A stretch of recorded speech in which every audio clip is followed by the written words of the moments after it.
Have you ever been erased from your life with one click of a mouse, without regret, without questions, as if you had never existed? I have. In Zoom, Tuesday, 9:02 a.m. The face of the new CEO is on the screen. Alex Sherwood, 36, Harvard. He's a techie, sugar-free coffee shops. And the type of person who thinks that the word experience means something about PowerPoint, not about nights without sleep when the system freezes imports, and only one person knows how to restart it. Can you guess who? So, Miss Bailey, as you know, the company has made a decision. I knew. Of course you did. When you're being cleaned out, you can feel it before you even say it, like a slight smell of smoke before the fire starts. We are eliminating several positions due to restructuring. Your role no longer fits the new organizational model.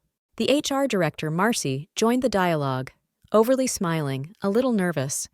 She avoided looking directly at the camera. "We thank you for your 32 years of dedicated service," she said, as if reading from a template. "And we will send you all the details of your severance package via email. 32 years, one company, one desk, even if it changed, one badge, and just 1 minute to zero it all out." I sat up straight. My hands were folded on the table. The camera blurred the image a bit, and for some reason it was very symbolic. I was gradually being erased not only from the system, but also from memory. Silently, gently, professionally. I thought about all the nights when I was alone in the office, when I put the system on reboot during an update because DevOps is not keeping up again.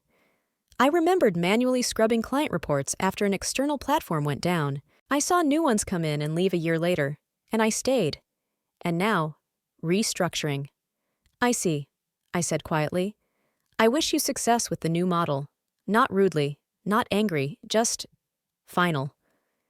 I turned off the microphone, not the camera. Let him look into the eyes of the person he had just erased. The room was quiet.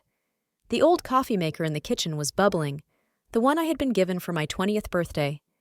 I got up, poured some coffee, and only then did I allow myself to sit on the edge of the couch. Not out of resentment. It was out of sheer clarity. 32 years is not just a number. It is a knowledge base, a living memory, contexts that are not stored in any notion. This is my leather-bound notebook with handwritten scripts, query combinations, maps of old integrations that still work. This is what they didn't take away, because they didn't know it existed. At 13:14, I received an email from IT. "Your account will be deactivated at 17 o'clock. Please return the equipment by the end of the week." I didn't write anything in response. I just went to the old closet where I kept old flash drives, storage devices, copies of paper archives. It was a habit, or foresight. And what about them? They thought they had deleted me from Slack, and that was it. That Marion was just a name on a list. But the problem is that I created the list. My phone remained silent until the evening.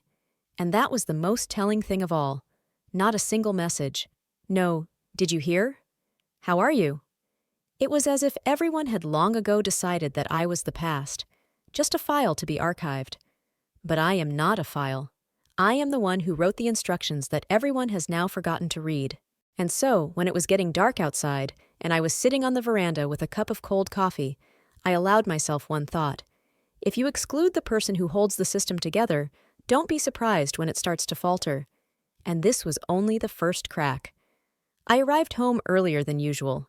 It was strange, not because I no longer had an evening meeting or a call with a client, but because I had no one to write to. I'm already there. I was living alone. My daughter was in Seattle. We rarely saw each other, but there was warmth between us, just timely and unhurried. She didn't know I was fired. Not yet. And I didn't want to talk yet. I took off my coat and sat on the edge of the bed. I looked out the window, and there was one word that came back again and again. Model. New organizational model. They said I didn't fit in. Not in the algorithm. Not in the new structure. I thought, is a model something that completely excludes human memory? I know where the old integration with Argus was broken. I remember that if error 06B3 appears in the import window, you don't need to run the script again, but simply refresh the login session through manual mode. No one else knows this. because it was not documented. Only I did. I got up and went to the storage room. There, under the old boxes of winter clothes, were 3 boxes. There were no inscriptions, only stickers with dates: 1999, 2004, 2013. I squatted down and opened the oldest one. Inside were folders, with diagrams, tables, notes in my handwriting. My first system tree map. My log file with records that we had no place to store back then. I turned everything over with my fingers, as if I were touching something alive. And each page was a memory, not only of work. It was a memory of my survival. When my husband went on a business trip and never came back. When my father was put on the 3rd surgery. I did not take a sick leave. I worked. I stayed. And this is what probably irritated people like Alex, those who are used to winning with words, not with cleaned logs at 2 a.m. I moved the boxes to the living room. I spread everything out on the floor. It was not just the company's history.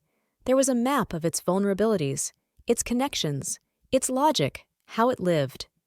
And while I was flipping through the materials, I remembered a phrase that the first CEO once said, back in 1992. If you understand how to sew a system by hand, you can't be fired. You have to listen. It's funny, isn't it? Because now there's only one person left in the office who can speak up. And it wasn't me. The next morning, I woke up on the couch. Under my head was a folder from 2008. I brewed coffee slowly. On the stove, not in the car. I wanted to feel the passage of time. I didn't write a resume. I wasn't looking for vacancies. I was just thinking. Because the question was not what was next. The question was, how quietly can I return the favor? I took a pen, opened a notebook, and wrote on top, "What don't they know?" And below that, the first one. That part of the computing module belongs to me personally, and I have a letter from a lawyer to that effect. It's dated 2015. On the 3rd day after the staff optimization, as it was called in an internal email, the Vortex system froze during the morning check. I learned about it not from the news, nor from the people in the boardroom. It came from Kevin, my former assistant, who had been promoted to Digital Workflow Director 2 months ago. He was 34, wore the same black turtlenecks, and believed that the latest Figma updates were all that mattered. "Marion, hi. We have a situation. You know that solar frame simulator? They're asking for an updated version for March, and it's not downloading anywhere. I don't want to bother you, but if you have something saved..." I read the message, and I didn't answer. At first.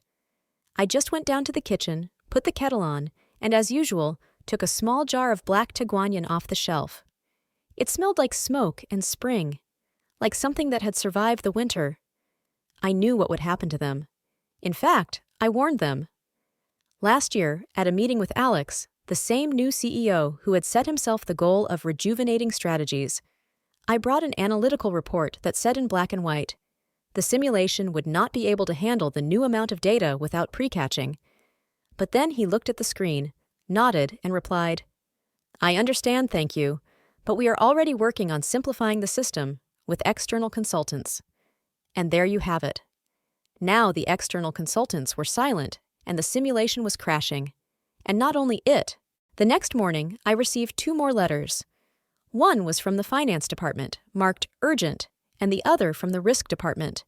They asked who was the last person to review the updated blocks for calculating the reserve turnover. Some of the formulas were missing from the archives. I laughed quietly, out loud, sitting in my kitchen in my lemon print pajamas. "Outdated," Alex said during that Zoom. "Your competencies no longer meet the new challenges." Well, well. The entire Q-Core Phase 2 project was built on my modular tables, and although it wasn't officially stated, everyone in internal analytics knew that all the scenarios in Phases 2 and 3 went through me. On the 5th day, I got a call from Nate.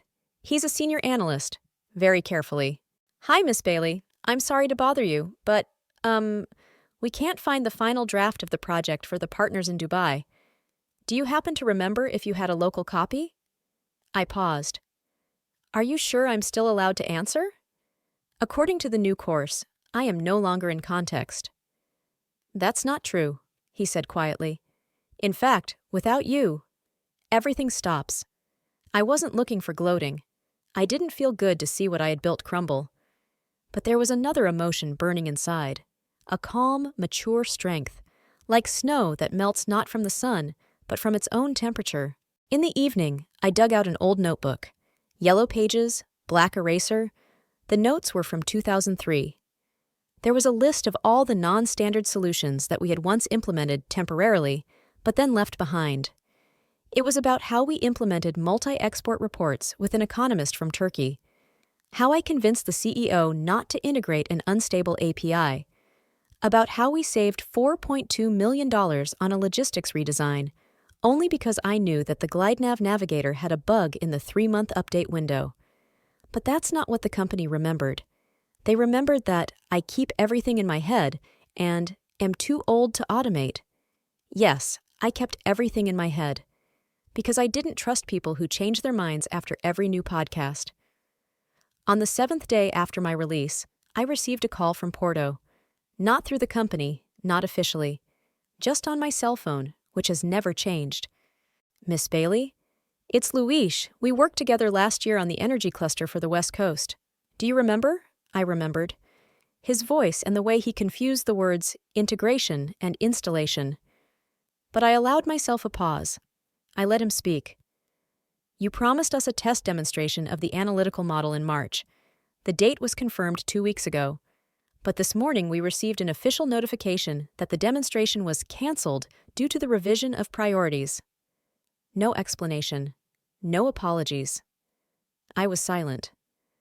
I know you don't work at Glasford anymore, he added quietly. But you built it, didn't you? I exhaled. Do you have copies of the correspondence? And who exactly cancelled on you? Alex Morton, straight from his personal email. No copy of the legal one. Just, sorry for the inconvenience, we're reviewing the product. Okay, I said. I'll call you tomorrow, if you don't mind. Miss Bailey, we're willing to wait, but we are not ready to lose. I hung up the phone and sat there for a long time, not moving. For the first time in a week, I felt like time had shifted. Not for me, but for him. Those who had thrown me out suddenly wanted to be understood. But it was no longer me who was asking them questions, but the outside world. And this world was waiting for answers. I opened the computer. Not the old office computer, which was turned off immediately after my release, but my own, the one where the copies were stored. Yes, officially we were supposed to destroy all the files. But I kept what I created, my templates, my charts, my analytical codes. Because I didn't trust those who changed the structure of the product because of a sudden impulse of design simplicity. I opened the file. frame_predictive_4 21_v3 marionette _final.docs, and another one, simulation_Portugal_matrix _validated.xlx. They were there. And they were not just versions.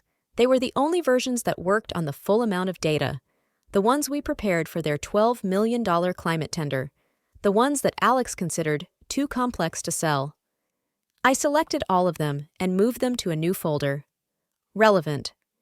In the evening, I called Clara. She used to work in the legal department until she moved to Toronto. Clara, tell me honestly, if I created the core of the simulation before 2015, have screenshots, notes, and source code, do I have the right to copyright recognition?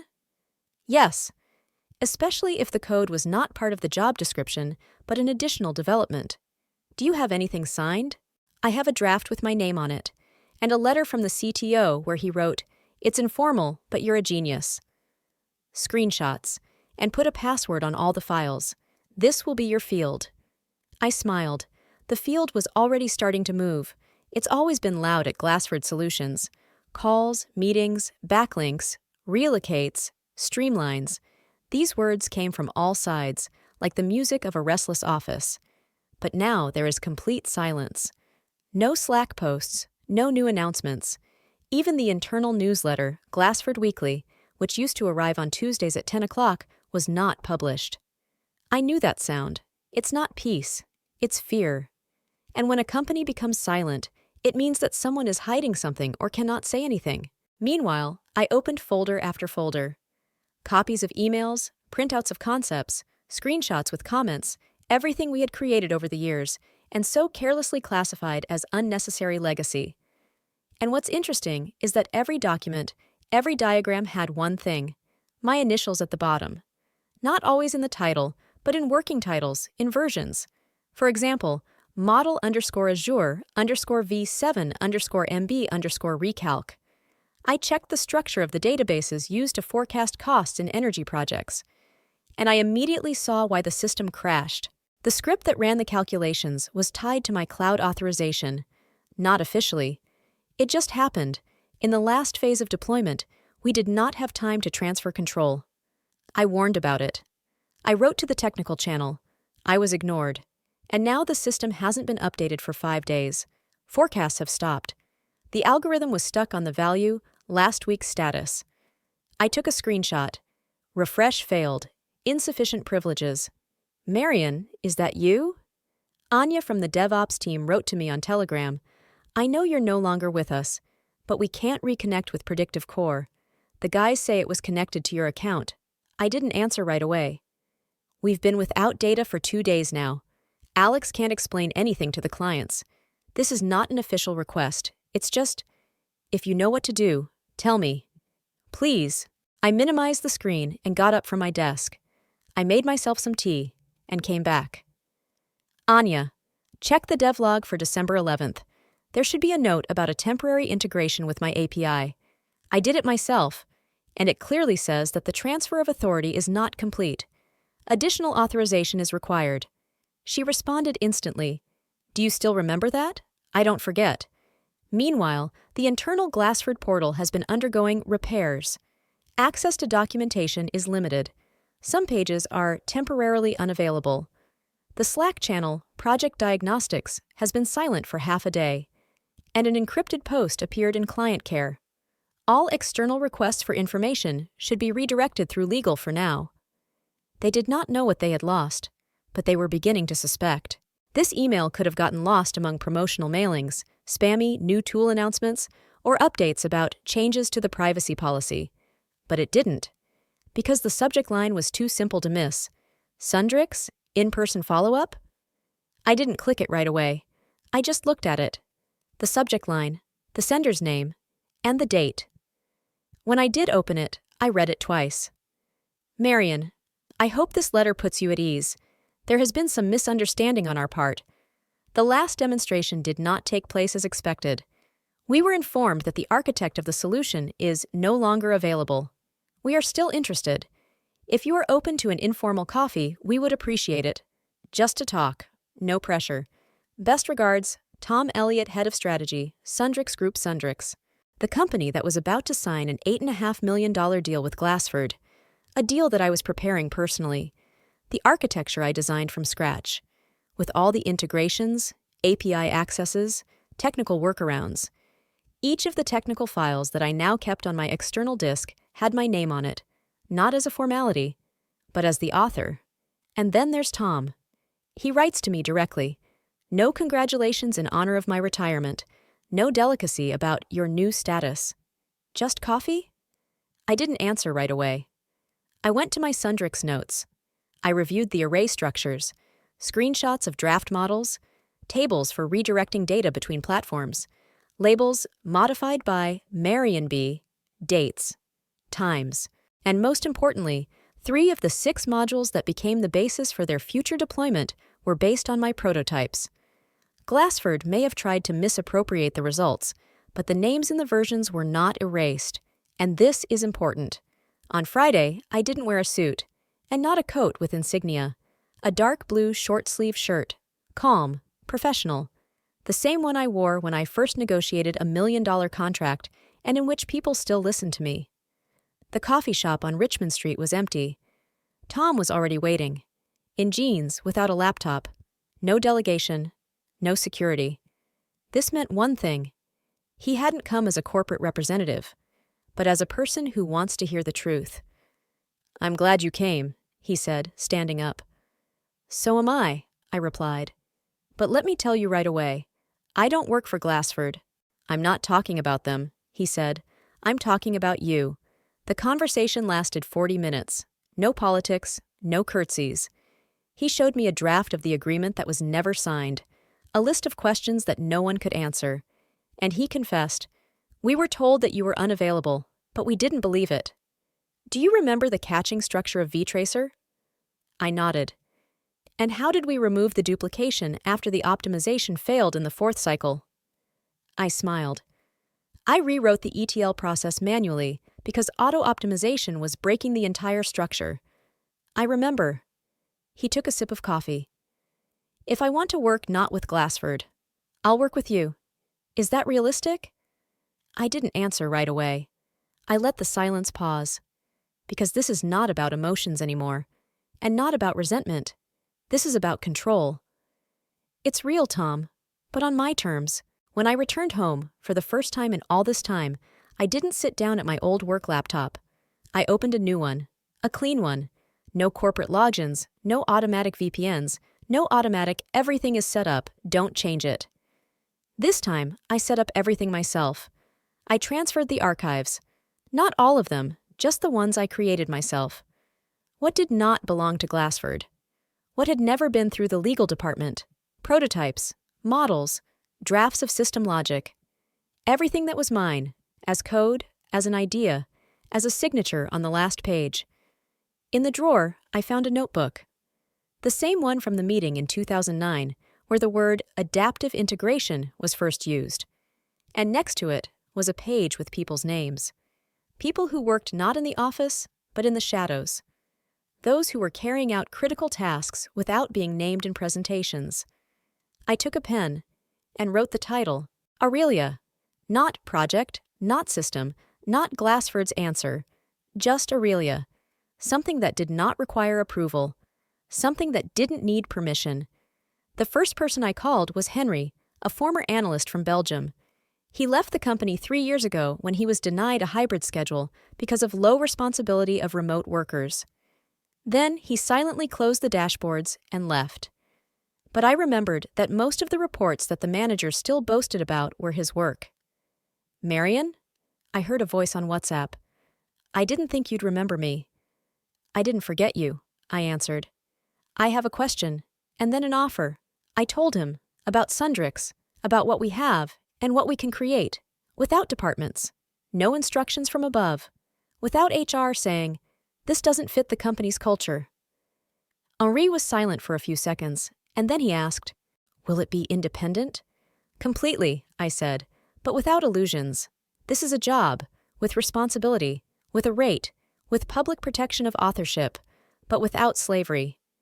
He agreed, and before morning he sent a draft of the panel to Tableau, which started it all. Marta was next, a former UI developer who was fired after she publicly stated that Glasford's corporate identity looks like it's from 2011. She was replaced by a junior specialist who did do modern things, but without depth, and without soul. Meanwhile, Marta was writing incredible frames for nonprofit platforms. "Thank you. Marion, I knew you would give the world something better than Glasford." "I've already started." In the evening, I had a team of 3 people, small but sincere, with laptops, not statuses, with ideas, not KPIs. And for the first time in a decade, I didn't feel tired. I didn't tell them everything. Not yet. But even then I knew. We would create a tool that could replace Glasford. Quietly. But fundamentally. "Marion, I'm not at liberty to ask this," Tom said on the phone. "But if you take over, Sundrix will sign with you directly. Not with Glasford. With you." I was silent for a long time. Sometimes silence is not a doubt, but a measurement. I just stared at the wall where my service ID used to hang. Now there was a white rectangle of glue. "I won't sign anything until I see the entire infrastructure," I finally answered. He exhaled, easy, and at the same time with the hope that I had previously heard only in the voices of interns. I wonder, at what point did my yes begin to weigh more than the CEO's signature? I ended the call. An hour later, I was sitting on the floor with a laptop, 2 flip charts, 3 cups of coffee, 2 of them cold, and a free block for the name of the future project. Not revenge, not alternative, but something else. Something that smells not of bitterness, but of oxygen. Aurelia, I wrote with a ballpoint pen. No logo, just a word. A quiet word, but persistent. The next day I wrote to Anya, and not to thank her, but to offer. Anya, if you're tired of patching up other people's failures and want to build a system from scratch, I'm starting a project. It's not a job. It's a place that doesn't have a name yet, but it definitely makes sense. Take your time. Think about it. She replied 17 minutes later. I've been waiting for someone to say exactly that for a long time. I'm with you. We met in a small cafe where we didn't know who we were, and it was beautiful. We laughed, recalled unofficial workarounds that saved projects worth millions, and planned the first pilot. Sundrix was waiting. On the table between us was a notebook with 3 pages of diagrams. There was also a list of who could be involved. An old architect from Bratislava, a girl from QA who was destroyed by bureaucrats, a DevOps guy who still worked at Glasford but was with us in the head. We were not taking revenge. We were planning to create not a copy, but the best, a system where logic was not sacrificed for politics, where experience is not a threat, but an asset, where memory is not a compromise, but an infrastructure. If Sundrix gives the green light, I said, we'll assemble a team, but not like HR recruiting. We're going on a mission, in a human way, through trust. And what will you call the company when everything works? I smiled, and with a finger, I moved the notebook with the inscription to her. Aurelia. The Sundrix pilot looked innocent. Just a test installation. No logos. No unnecessary names in the author field. Just a structure map, API access, and 3 use cases, all designed as if they were developed by a small group of experts, which, in fact, was true. It was just that this group was not born in an accelerator, but in the shadow of a forgotten conference room with white walls and an old projector. Anya put together the architecture the way Marion had always liked. No extra modules, minimum dependencies, maximum transparency. The structure read like a good notation. No need to explain where the input is, where the node is, where the error is. Everything was clean. For the first time in a long time, it was clean. The QA specialist, whom Marion had known since the first iterations of the anomaly tracker, did more than just test. She was writing scripts with the kind of attention to detail that was lacking in Glasford's newly reformed departments. She caught the unobvious. Like, for example, the system's response to double catching on an unstable channel, a small thing that Glasford would never have tested. But here it was. And then there was the demonstration. Tom from Sundrix joined the call not from the office, but from the terrace. Marion immediately recognized the background. Berlin. It's amazing how over the decades she's learned to read not only the code, but also the architecture of the background. His gaze was attentive, but not alert. He was not expecting magic. He was waiting for arguments. So, this is Aurelia, Marion said. It was the first time she had ever said it out loud. He nodded. The interface is readable. The answers come faster than we had at Glasford. Did you write this from scratch? Everything is based on old logic that I used to create, but now it's rewritten. It's clean, without any backward binding. And you're ready for production? She smiled. I've never launched anything without testing it 3 times. There were a few more questions, specific ones, without politics, and finally, silence. Not deafening, but meaningful. And then he looked up and said, We're ready to give you a project for 3 months, a pilot with the prospect of expansion, if you show the same level of stability. Okay, Marion replied, but with one condition. Aurelia is not a Glasford service. It's a new unit, and it's not for sale. Tom wasn't surprised. On the contrary, he seemed to be expecting it. It was perfect, and at that moment, something clicked. Not in the system. It was in her. It was the first contract in 32 years that she signed on her own terms, not on behalf of someone else, not as part of a department, but as a woman who knew that memory is not the past. It is the foundation of the future. It was supposed to be a regular demo presentation, 40 minutes of Zoom, 3 blocks, 3 from Sundrix, and it turned out to be the beginning. There were a few seconds of silence after the final slide, and then questions, not formal ones, but real ones, deep ones. with the kind of wording that you don't make up for a report. "Miss Bailey, tell me honestly, how did you memorize all this?" "I didn't memorize it," I smiled. In the evening, I received a letter. The subject: Panel Invite, Industry Resilience, 2025. The sender was Mark Bromwell, an analytical director from London. The letter contains 3 sentences. "Your work with Aurelia is not just about technology, it is a statement. We invite you to speak on the main panel."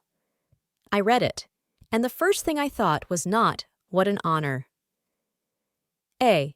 How do I explain to Clara that I'm going? The conference hall was packed on the 3rd day. I was standing behind the stage in a dark carpeted corridor. Someone was laughing in the locker room. Someone was nervously scrolling through a presentation on a tablet. And I just held a card in my hands with the inscription, Aurelia Ops, Marion Bailey. Finally, the announcement was made. And the last panelist is a person who recently showed the entire industry that memory is not a burden, but a weapon. Please welcome Marion Bailey. I came out, not in a suit, not in a branded shirt, just a gray sweater that I used to wear to work night shifts. And I said the first sentence. I was fired 2 months before my retirement, and today I'm here, because I did not burn the bridge. I rebuilt it. The hall was silent. And then, not applause. No. First came the first question from the audience, and I knew they were listening, not because I was back, but because everything that we considered outdated turned out to be the only thing that works in times of crisis. After the panel, people came up to me, partners, competitors, even journalists. Are you going to have a website? Are you planning to recruit a team? Can I go for coffee with you? And I answered one thing. I'm not looking for revenge. I am building an infrastructure for those who were written off too soon. At the hotel, in a room overlooking the Thames, I opened my laptop. Aurelia, a page under construction. Next to it is a draft of the new logo. Next to it is a draft of an email to Anya, the architect and QA. The subject line, preparing for the second pilot, time to scale.